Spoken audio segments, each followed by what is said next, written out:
olacaqsınız. 4-5 saatdən bir, 3 saatdən bir, 2 saatdən bir avtobus dayanacaq, fasilə olunacaq inşallah. 10 dəqiqə, 15 dəqiqə indi bu cürdə fasilələr olunacaq.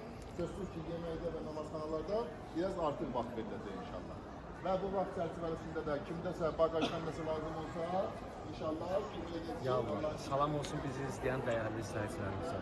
Allaha həmd olsun ki, Kərbəla Məşəd, həmçinin Məşəd Cəbbarlarımızla həm artıq hava limanındayıq. İnşallah hərəkət edirik birbaşa Məşəd. Və 2 gün Məşəddə qalacağıq. Daha sonra isə yol boyu ziyarətlər olacaq. Həmçinin sonra 4 gün Kərbəla, otel, qida daxil və qaydanda da xanım Mənsuməni ziyarət edib, Cəmkənan məscidini ziyarət edib, qaydacağıq Tehrandan Bakıya. Növbəti Kərbəla Məşəd ziyarətimiz hər ay varımızdır. İnşallah bizlərlə əlaqə saxlaya bilərsiniz.